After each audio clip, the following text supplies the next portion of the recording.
When I first started selling on Amazon, I made so many mistakes in the process, which led me to losing a bunch of money, wasting a ton of time on the wrong things, and not growing nearly as fast as I wanted to grow, which I want to help you avoid in this video. In this video, I'm going to tell you exactly what I would do if I had to start my Amazon FBA business over again in 2025 and how I would hit my first 10K month and beyond as fast as possible. So let's get into it. The very first thing that I would do to set myself up for success down the road is I would saturate my mind with people making this work. Guys, this is one of the few things that I did at the start that was actually the exact right thing to do, except I didn't realize I was doing it. Look, in the beginning, when I was still at my job at the sheriff's office, I was stuck there physically, but I was also stuck there mentally. My identity was still stuck there at the sheriff's office. It was attached to the same things that I did every day, the same habits that I had, the same thought processes that I had, and the same beliefs that I had about what was possible for me and what wasn't. So because my identity was so strongly attached to all of those things, anytime that I would try to venture out and make something happen, at the first sign of resistance, I would get pulled back to what I knew, and then I would eventually quit. This is why I've told you guys in other videos that I've tried so many other businesses in the past, and I've never been able to stick to them and see them through. It's because my identity was not of someone who can go and make this business a reality. But when I stumbled across Amazon, I kept seeing normal people making this work. Normal, everyday people with jobs, with families, with careers, young, old, it didn't matter. They were all making this a reality. And after watching so many of these videos and all of these interviews, it almost gave me a sense of self-belief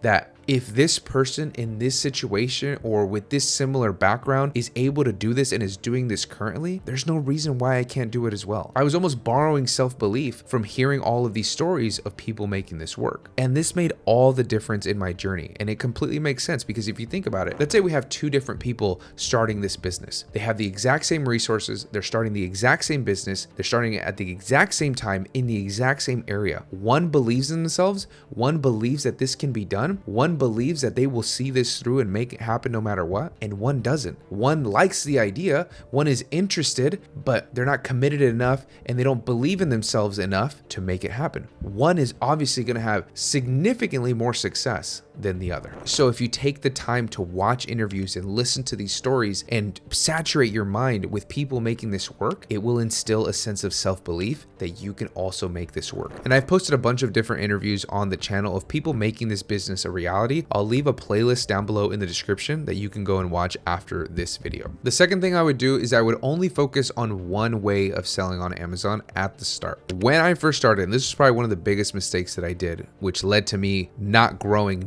nearly as fast as I wanted. So if you avoid this, you will grow significantly faster than most people, because most people have this exact same thought process that I had. But when I started, I dabbled in all of the models, thinking to myself, man, I'm going to maximize on all of the opportunities that retail arbitrage, online arbitrage, private label, and wholesale have to offer. And because I was dabbling in so much and spreading myself so thin, I maximized on exactly 0 opportunities. I just grew incredibly slowly. And guys, I have a unique perspective on this now, years after the fact, because I've helped over 1,100 people start this business. Guys, it has never once worked out for the person who comes into this business with no experience and then tries to dabble in all of the different models. And it makes complete sense why this wouldn't work. These are different selling models with different skill sets, different rules, risks, and regulations that you need to understand to keep yourself safe, but also to grow your business. Trust me, guys, don't learn this lesson the hard way. Pick one and go all in on this one singular model, and you will grow significantly faster than everyone else who's trying to do multiple at the same time. Now, if I was starting from scratch in 2025, I would start with arbitrage for a couple of reasons. One, I can get proof of concept significantly faster. Two, I can make really cheap mistakes. I can make $25, $50, $100 mistakes instead of making those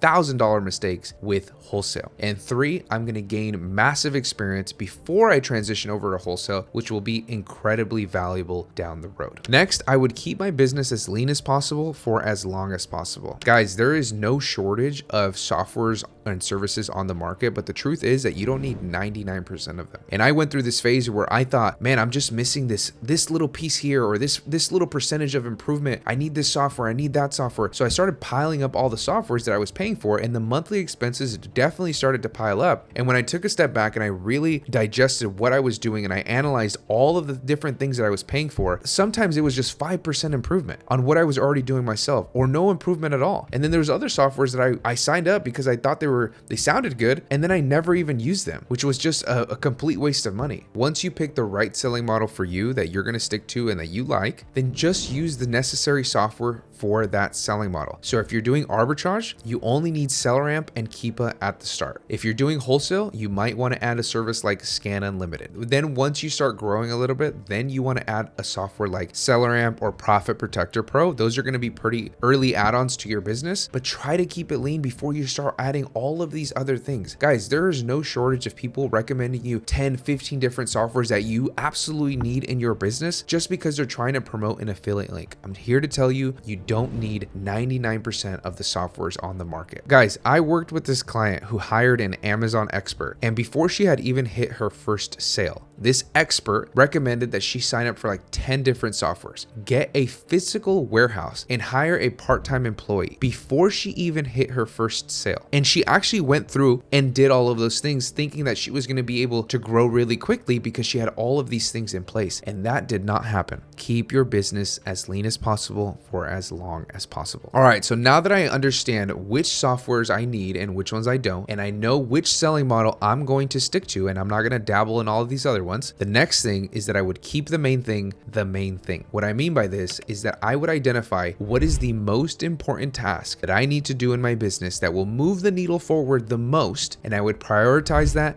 and do it every single day. And yes, I mean do it every single day. It's a lot easier to build up a habit of something that you do every single day for 30 minutes or for an hour at worst case scenario. That is the standard that I have. I do this every single day for at least an hour. It's easier to do that than to muster up all of this willpower and energy to do the main most important task once a week or once every other week for 8 hours a day. Do it every single day and it will get so much easier and you will get so much better, but your business will also grow way faster. Because guys, there is no shortage of things that we can waste time on. Even if they're important things or things that need to be done, but they're definitely not priorities that need to be done right now or need to be done first thing when I'm going to work on my business. They're just clever ways of distracting ourselves and thinking that we're being productive when we're really just avoiding this task, like calling suppliers or sourcing products, because they're harder tasks to do. Okay. If you're going into wholesale, your business is not going to grow by consuming all of this content on YouTube, on Instagram, on Twitter, or fixating on the ungating issue or scaring yourself because, username Face 37 said that Amazon is dead. No, your business is going to grow by contacting suppliers, opening accounts, and buying inventory. If you're doing arbitrage, your business is going to grow by sourcing every single day, making it a habit, and sticking to it. Stop avoiding it, stop treating it as an afterthought, and just get it done. If you don't keep the main thing, your business will not grow. Period. End of story. Now, if we're talking about what I would do to get to my first 10K month and beyond as fast as possible, number 5 is an easy one. Without question, I would get a mentor right from the start. I would find someone that I can trust, someone that I can talk to every single day, and someone that's going to be by my side throughout this process. There's a lot of people who hate on course creators or mentors and stuff like that. Guys, to me, this is a no-brainer. Absolute no-brainer. Anytime that I want to learn a new skill or overcome a problem in business or my personal life, I will always hire a mentor. And this situation is no different. If I'm coming to this business and I have no technical skill and my time is probably limited because I have a busy career or I have school or I have a family or I have work, whatever it may be, my time is limited. Let's say like when I started, why would I go and just waste endless hours going from YouTube video to YouTube video to YouTube video, hoping that I have the full picture, hoping that I have the complete roadmap and I'm not going to fall into any costly mistakes, when there are people out there who have already solved this problem. They've already built this business. They've already showed other people how to build this business. So they already have a clear roadmap from point A, where I currently am, to point B, where I hope that I can get to in a timely fashion. They have a straight path there. Why would I go and try to get from point A to point B, but throughout that process, I'm going every which way, making all the wrong turns, losing money in the process just because I want to figure it out on my own? Guys, if you think about this, this makes complete sense. You probably have a skill right now that I don't know. And if I wanted to learn your skill, let's say it's guitar, let's say it's getting in shape in the gym, let's say it's building a house. Let's say you run a tree service. Let's say you're great at video editing, whatever it may be, but you have these skills and I don't have them, but I want to go learn them. How much faster could you speed up my process to becoming proficient in that skill that I want to learn? I can go and try to learn the guitar on my own, but if I go and I ask you to teach me how to play the guitar and you are very good, you've been doing it for years and years and years, you would probably speed up the process 10x from me doing it myself. And guys, this is nothing new. This has been the case across the board in every single field for thousands of years. If you want to learn a new skill, you go to somebody who teaches you that skill. Back in the day, if we wanted to be a blacksmith, there was somebody who would teach us how to be a blacksmith. If I go get a new job, there's somebody who is going to teach me how to get that job done. If I want to go to school, there's somebody who's going to teach me that subject who already knows that subject. If I want to go and learn a martial art, I'm not going to go in there and teach myself. This is a no-brainer if I want to go and speed up the learning curve significantly faster and minimize risk. Guys, look, this is a perfect example. This is Dolly right here. Dolly tried to build her business over the span of 6 months. In the span of those 6 months of her trying to figure it out on her own, she hit a total lifetime sales of $10,000. 45 days after joining my mentorship program, she hit her first $10,000 month. This is Mark. Mark tried to do this on his own for months as well. He got up to about $2,000, maybe $3,000 per month. 14 weeks after joining my mentorship program, he hit his first $40,000 month. If I wanted to grow fast, minimize costly mistakes, and minimize risks in the process, I would 100% get a mentor. The next thing I would do is I would learn how to ungate, but I would not obsess over it. Guys, ungating is important, don't get me wrong. But what I often see, and this is something that definitely happened to me in the beginning, is that you come into this business, you realize how important ungating is, and you get ungating tunnel vision. This is where you focus solely on trying to get ungated on as much as possible, and when you don't get ungated in something, you fixate over it, and it almost stops you in your tracks. So you're stressing yourself out about not being able to get approved for Lego or Nike or Mattel or Nintendo, that you forget about the most important task over here in your business, which is product sourcing, finding suppliers that will actually grow your business. You need to avoid ungating tunnel vision, which I see all the time. It's definitely something that I did as well. So what I would do, the strategy that I would implement, is that knowing that things are going to be gated, because things right now in 2025 are exactly, as far as ungating, are exactly how they were in 2018 when I started. So I would implement the exact same strategy that I did. I would go and look for smaller, lesser known brands that are in less popular categories, and I would try to rack up sales there, gain some expertise there, and grow in those areas, because chances are those are more blue oceans than all of these other areas that everybody's always chasing. But because they're smaller, lesser known brands, the chances of me being already able to sell without having to do anything or getting auto ungated in those brands is going to be significantly higher. Kind of a rule of thumb when it comes to ungating is that the bigger the brand, the more likely it's going to be gated, and the more likely it's going to take effort to get ungated in. So knowing that I can't sell Nike, Adidas, or Puma, I wouldn't even waste my time looking in that area, because all I'm going to do is see that, oh, I can't sell any of these ASINs. I could look at 1,000 ASINs in these 3 brands, and I already know that I'm not going to get ungated. So all I'm going to do is I'm going to mess with myself mentally,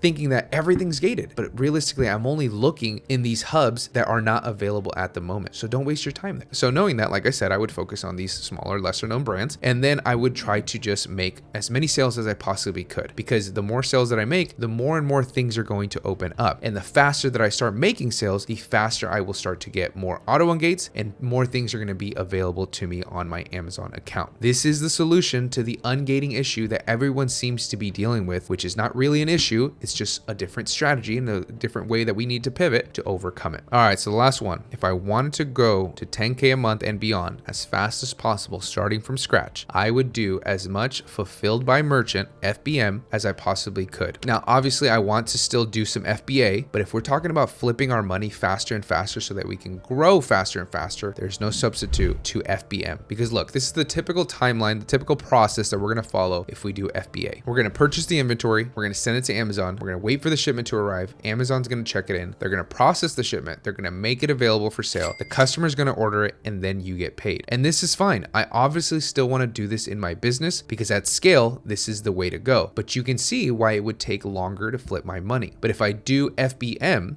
this is what that timeline would look like. Purchase the inventory, customer orders it, and then you get paid. Guys, I shied away from FBM for way too long just because I thought it was going to be overwhelming and I wasn't going to be able to figure it out. And once I actually sat down, took the time to learn it, I regretted not doing it so much sooner, because there is really no other way to flip your money as fast as possible than just doing some fulfilled by merchant as much as you can possibly fit it in. If you can't, then obviously you can't, but if you can, you definitely want to take advantage of it. And guys, part of me was right in the beginning where I felt like I was going to be so overwhelmed and I wasn't going to learn it. It's going to be so complicated. Yeah, part of that is right. And when you go to do FBM, you're going to feel a little overwhelmed because there's definitely more moving parts than FBA. Guys, it just takes one day with a good moving product. You start fulfilling a couple orders and you're going to think to yourself, why haven't I been doing this sooner? But because there is more things that you need to know about FBM than when you do FBA, I went ahead and made this video right here for you where I take you step by step throughout the entire process from beginning to end. I want you to watch that video next. And if you want to be a part of my one-on-one mentorship program, go ahead and click that first link in the description for details. We've helped over 1,000 people at this point build this business, and we're cranking out testimonials left and right. So if you're interested, first link in the description. Thank you guys for watching, and I'll see you in the next one.